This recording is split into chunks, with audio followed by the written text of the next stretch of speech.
Hello, everybody. How's everyone doing out there this Tuesday afternoon?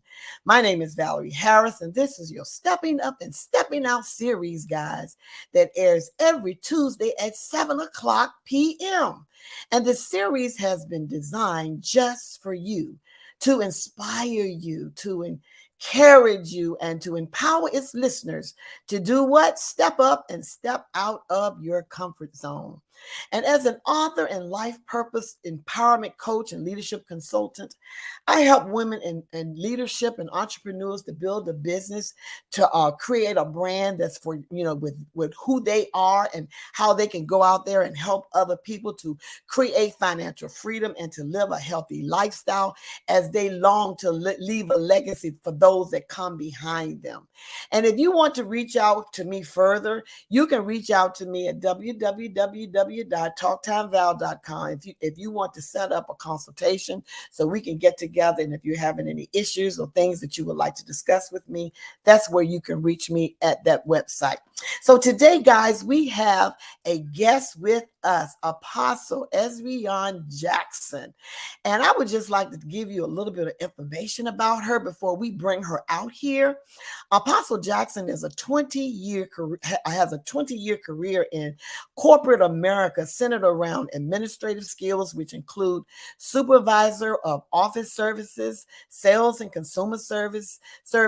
She was a representative of human resources and assistant to the vice president of software of a software company and freight forwarder. And I thought that was very, very interesting of her career and things that she's done. And she's reinvented herself after the a pandemic and us being sheltered in.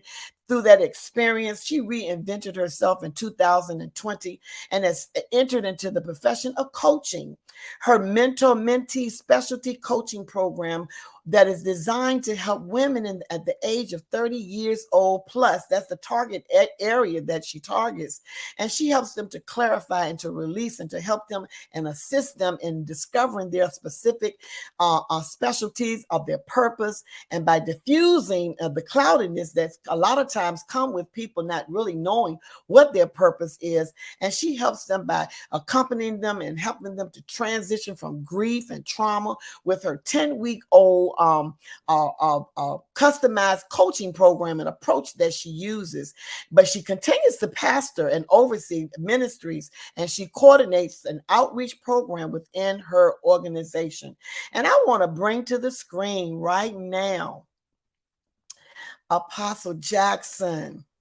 Hi, Dr. Val. How are you doing, Coach? What's happening? I'm doing wonderful. I'm just so happy about being on your show. I'm so happy you listen that you agreed to come on the show because you have a wealth of experience through your life, and we're going to talk about some of those things, and we're going to just dive right on in. Absolutely. Try to help somebody out here. How about that? That's what it's about, trying to help somebody else. Yes. I said you can't climb to the top and not try to help pull somebody up with you. Absolutely. Because our gifts and talents are not for us. Absolutely. To help and push and empower other people to push them to the level where they need to be. Exactly. Amen. So the first question I would like to ask you this evening is, why do you think people have such a hard time setting personal boundaries? Wow, that's a good question. It's a premier question. It is the response that they get when they make personal boundaries. First of all, we have to define what personal boundaries are. Okay, they are parameters we establish to teach others how we want to be treated. Okay, and they are defined by behaviors that we consider acceptable and Mhm. unacceptable that we choose to receive by others. Okay. And they are not created to keep people out, but to keep people in to sustain and save the relationships that we have with one another. They give individuals insight, perspectives, and clarity about who we are. And so when we set personal boundaries, we realize that there's some value to our lives. And we create this space and parameters where we can be mentally healthy. Because you cannot be mental. We talk about mental health awareness. You cannot be mentally healthy if you do not have personal boundaries. So the setback with personal boundaries is the response that we get from people. I'm going to share just 3 of the 7 that I have. Number 1 is people refuse to hear what your personal boundaries are. Listen. They don't want to hear it. Right. Especially if they're family members. Mm-hmm. They've been knowing you since you was a little tot, you know. But they really don't know who you are today. Right. They might have helped raise you. There might have been cousins that have been around you. They saw you growing up. They saw your development. But they don't know who you are right now. So when you start setting boundaries, they were like, no, I'm not hearing that. I mean, we both of us are Bible scholars, okay? James didn't believe that Jesus was the Son of God until after he died and resurrected. His own brother. Hello. Yes. So we talking about Jew.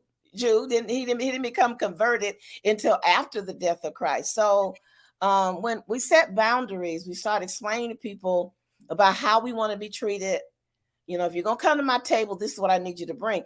And you don't do it with arrogance. You do it with class, you do it with humility, but then you do it with firmness. All of that comes with it. So the refusal to hear what it is that you're setting, and then ignoring them. Then you got those people like, oh, this ain't gonna last but a minute. And the thing of it is, they just don't want to accept who we have become. Right. You know, that's good. Because the thing of it is, as we get older, you know, and as we get, you know, grounded in Christ, our life is really transformed and we are a new creature in him. And so that like you were saying, they want to remember the old and don't want to embrace the new. Exactly. And that's where they get stuck, where you used to do this and you used to say it like this and you did it this way. So what's all of this about? And so they really don't want to accept who we have really become in Christ, and that's the real thing. And we lose a lot of people along the way. I just want to say hello to Gwen. Hello, Gwen out there, and we have Donna out there, and we have Charvette out there. Hello, ladies. So glad you came to join us this evening. Well, 2 of them, my daughters. All right. We know Charvette is our consultant, our marketing consultant. Yes. Hi, everybody. Yes. Please like and share this broadcast on today. Yes. And so, you know, that is real powerful. You know, what you were saying, they just don't want to embrace who we are.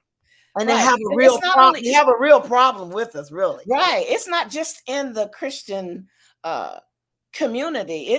It could be your education. It could be you've got a master's, you've got a doctorate degree, you've got a bachelor's degree, you've got credentials, you have grown a profession. And so with profession comes ethics and professionalism. And so you bring that to the table, and and then you're building boundaries with your family because they don't want to respect who you are now. They call you uppity, and you know, I knew you when you was this. Well, no, why you going to school and why you got to do all of that? And why you need all of these certifications? And you know, and it's not even about that, because look, everybody have their own idea of what they want to be and who they want to be, or how they want to grow themselves. And we need to always be lifelong learners. I'm a proponent of that, to be a lifelong learner. And that's not for us. It's going to help benefit somebody else. Exactly. Well, sometimes we benefit outside of the perimeters of our own kindred. You know, I have a few cousins that celebrate who I am. And that's fine, you know, and I appreciate that. But as a Look, whole, Chavez said, bring it all to the bring table. it all to the table. We gonna bring it all to the table. Yeah, and when you start putting financial value on who you are. Oh no, wait a minute. I've been knowing you since you was in diapers. Well, if you want what it is that I have to give you, everybody else is growing by it. Right. Everyone else is improving their lives. Right. They're becoming professionals. They're getting jobs. I Right. know one particular person that I pastor is going to be a judge pretty soon. You know, you have the ability to coach and cultivate other people, to assist them in their journey in life, and you have the tools to do it, by which you have experience, you have credentials, the expertise, yes, expertise, and all of that. And so they don't want to embrace it. Some people don't want to embrace that. So those are some of the responses that people have to boundaries. They refuse to believe you, they ignore them. And then you have the silent treatment. Yeah. The silent treatment is somebody that's been close to you, been your sister, your brother, maybe biologically, maybe a Sora, a fraternal brother, masonry. I don't know, but all of a sudden the silent treatment is like they give you a quick answer. It's either yes or no. You know, people mad at you. Like, you got an attitude? No. They get smart with you. Yes. So you got to deal with the silent treatment from people who have been close to you. Yes. And have been friends with you for years. Now you're setting boundaries and creating an atmosphere that is conducive for your purpose. Right.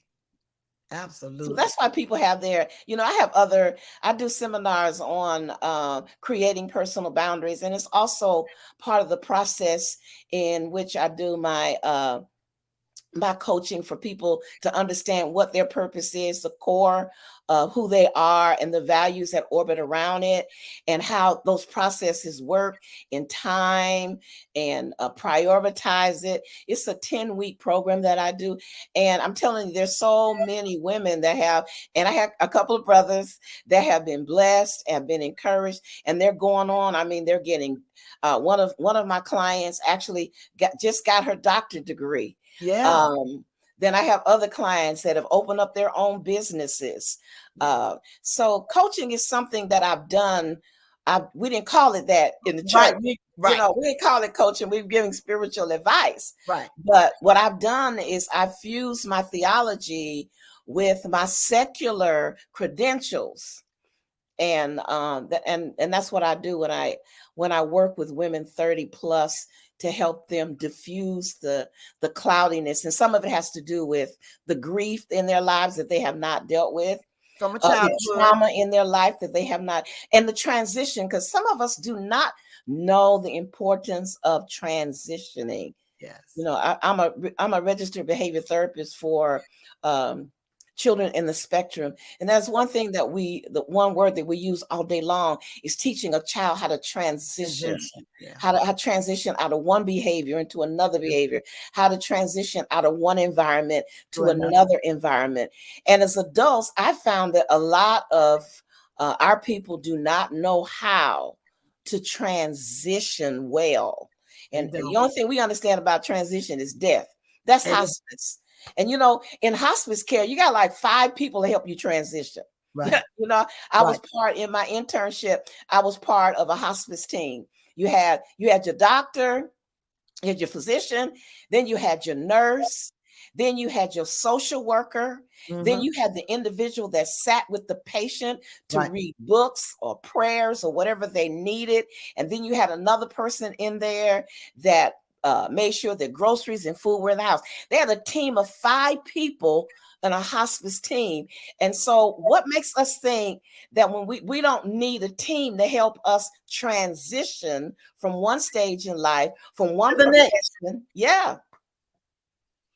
And the thing of it is, we need to face it. We need help in those areas. because sometimes we'll miss the mark. So when we miss the mark, there's nothing wrong with going and getting someone and investing in yourself so that you can be productive in that area, because it's not going to just be about you.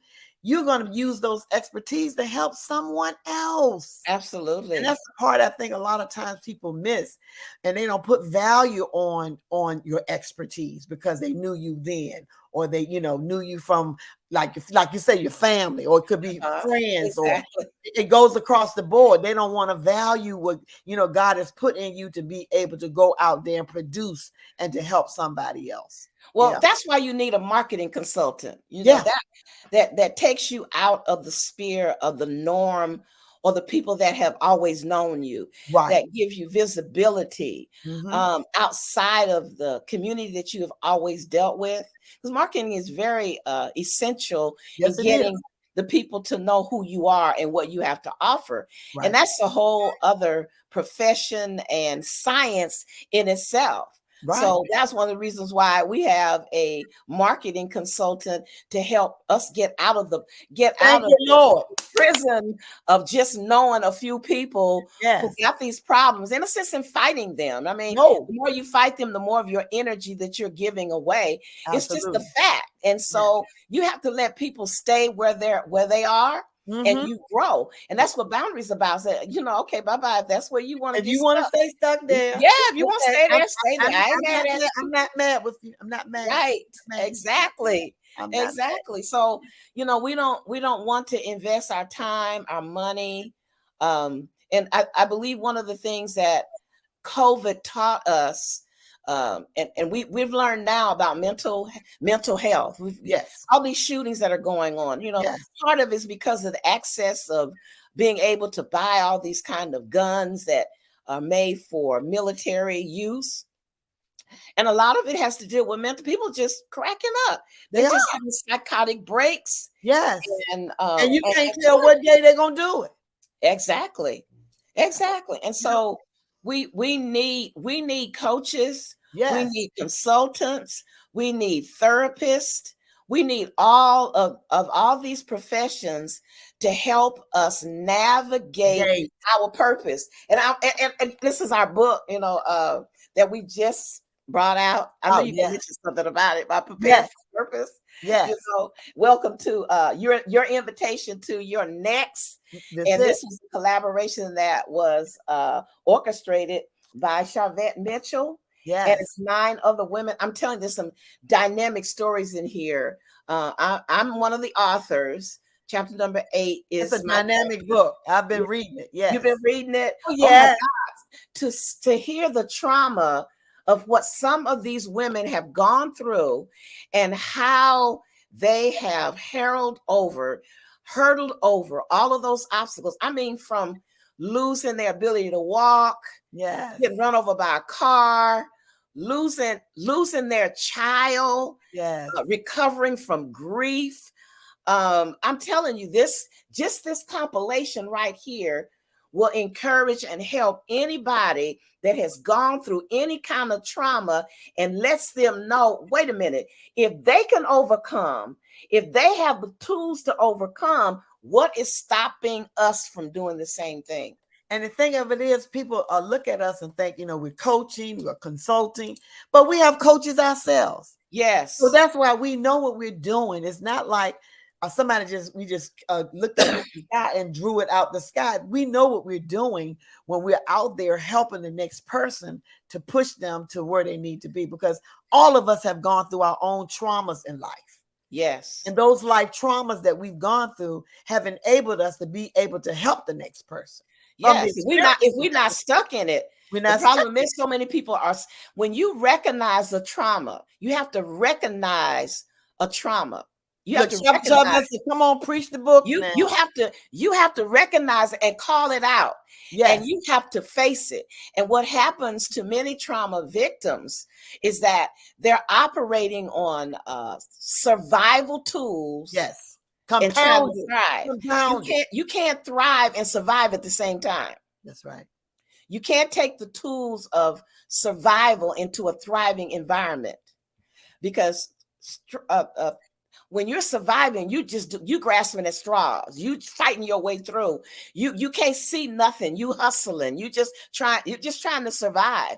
And so sometimes trauma kind of leaves us there, but we need someone to help us navigate through that cloudiness. Yes.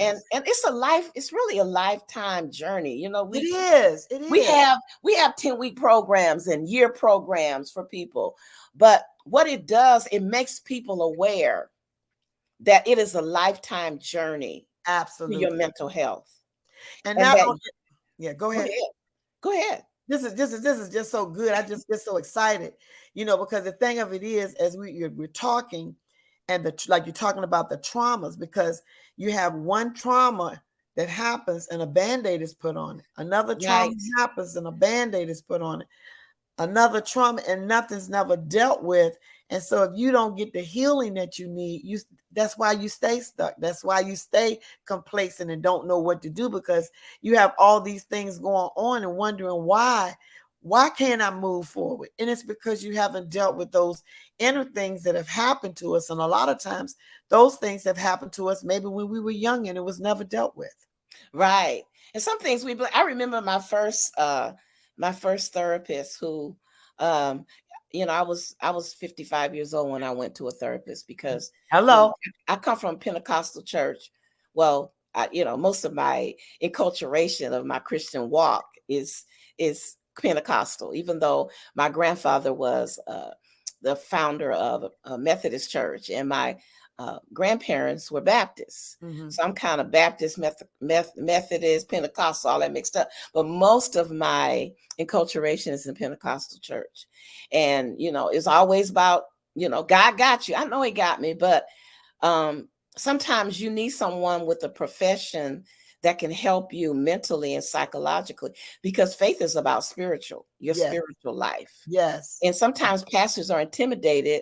And I can say this, that pastors are intimidated with therapists and coaches because they feel like that they're taking something away from them, mm-hmm, And a pastor is a spiritual, having to do with the spirit man, right?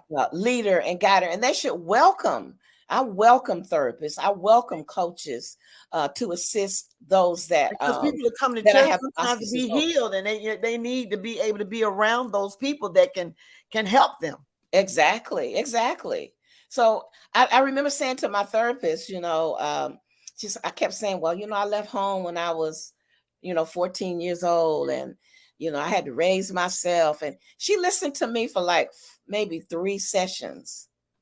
And she says, Rian, just that one revelation, one professional insight healed me, in one area. She said, you didn't leave your family left you long before you left it. And I thought about it. I'm like, because she said your parents were responsible for your support, and they did not support you. And because they did not support you, your support was gone before you walked out the house. Wow. And so I was like, and here I am, a 55-year-old woman, going back to being 13 years old and remembering that I felt like everything that I did at that age was all my fault, because I was trying to survive in a dysfunctional, traumatic situation in my home. Yeah. And when the therapist said that, was like, I was done. I was like, you're right. And I forgave myself. Yeah, because I had to go back to that little girl that was 13 years old, that was raped, that was trying to thrive in the streets. And I had to tell that little girl, it's not your fault. You were not responsible for what happened to you. Right. So, and I paid for the therapist. It's like, listen, I'm 72 years old, and I have not forgotten that breakthrough. And the thing I tell people, if you need to go sit in the chair, go sit in the chair and get help. There's nothing wrong with it. I had to go. And like you say, it comes with repentance. It comes with forgiving ourselves, for feeling the way we felt and forgiving those that who made us feel the way we felt, go sit in a chair. Go sit in the chair. Listen, there's nothing wrong with it. Go sit in the chair. You listen, we're talking about the importance of creating boundaries. Yes. So if we're talking about that, that goes for us too. That's Right. all of us. It's everybody. You know, we just have to embrace that if we need help. Yes, God is sovereign. He's good. He's going to heal us. But he gives other people the expertise to be able to what? To guide us. To guide us in certain areas. Yes. To teach us the process of getting it done. You can only hear inspirational messages on Sunday morning. But who's going to teach you the process? Yes. This is good. So we're talking about the mental health and creating boundaries, and they're all correlated, and people don't really look at the mental health piece as putting the boundary with it.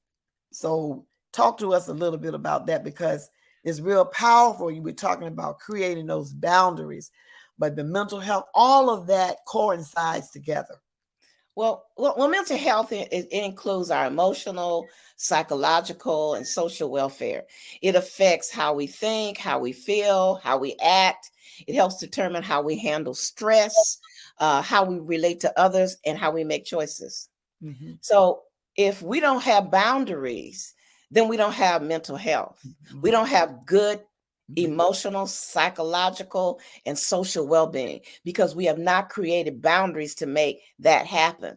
And when we don't do that, we cannot prepare for our purpose. All of it winds up, it twines together, it relates to each other. You got to have mental health. In order to have a purpose in your life, you have to have good well-being. In order to have good well-being, you have to create boundaries, and then you have to deal with the consequences, because I'm telling you, your health and the outcome of your health and your success will outweigh what people do and say in response to your boundaries. Absolutely. I mean, I'm like, I know how to say no. Yes. We were taught as Christians is yes, yes, yes, yes. No, I have learned how to say, no, I can't do that. That's beyond my capacity. Or, it's like people want to borrow money, yeah, I have $100, but I'm not loaning $100. I don't have to explain to you why I don't want to lend it to you. I just can say no. It's my prerogative to say no. Yes. And not feel like I'm not being a Christian. Now, if I want to give you $100 as a charity and a donation, then my boundaries are very clear. Yeah. I'm giving something to you. Yeah. I've learned to say no to certain people about certain things, because, they don't really value who I am and my time. But then I'm willing to say yes to some people that value my time. I want to help them. So I will say yes.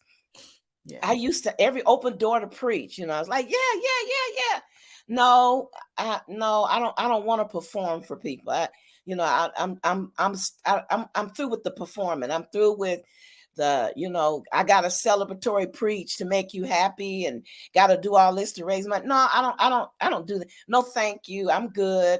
But if you value the message that is in me, the God that is in me, I don't have to negotiate a whole bunch of stuff, and I don't have to work. Like, my mother was a very intellectual, and she used to hear me preach when I was younger, and I would get my hair done, and my dress would be all nice and crisp. And when I finished preaching, my hairdo was gone. And my mother used to get upset because she was Methodist. She said, they just treat you like you a horse or something. And I said, Mother, that's not what they're doing. I said, look at you. Just look at you. Look, let me tell you what some of these people out here saying. Listen, wait a minute. Elder Coleman said, thank you for helping her set some boundaries. Boundaries. She was one of the persons. She was one of my first clients when I was in California. Yeah. Okay. Absolutely. And Shea, she said, love this. This is so good. And Nikki said, it's okay to say no. It's okay. It's It is okay. really okay to say no. If you got an attitude with me, you're gonna get over it. But most of all, is I have created a safe environment for me to be in.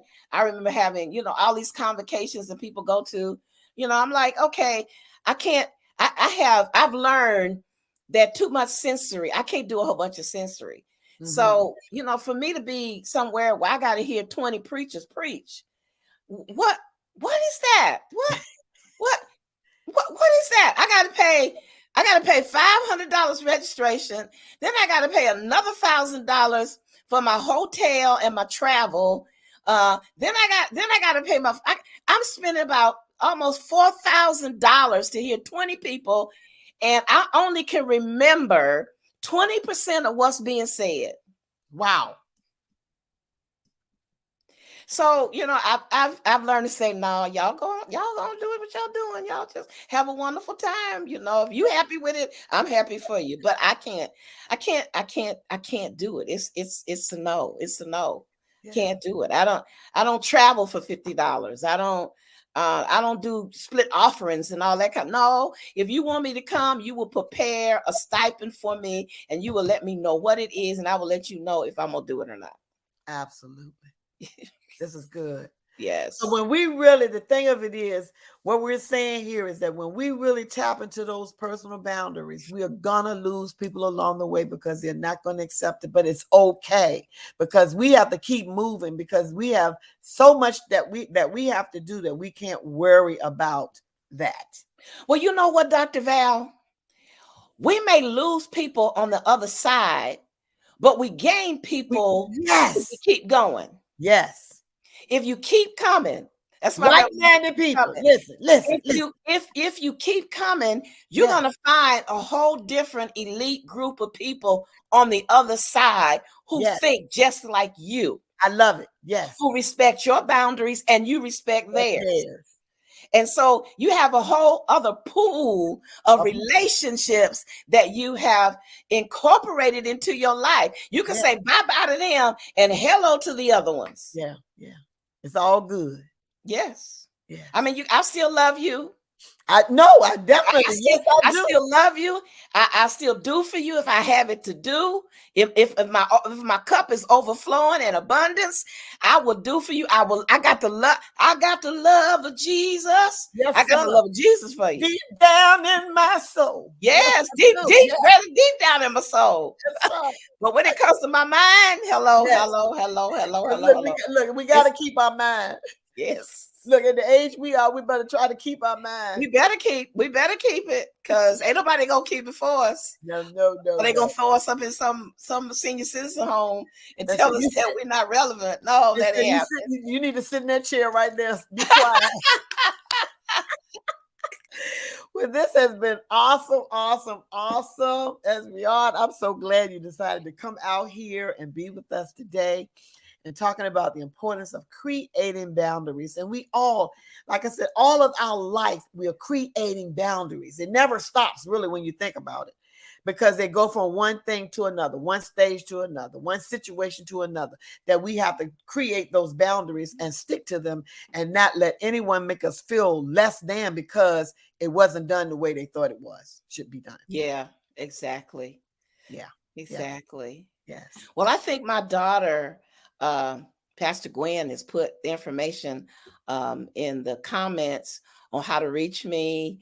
Yes, and I had put your thank you so much, Dr. Val. Yes. This is her email. Listen, this is her email running across here.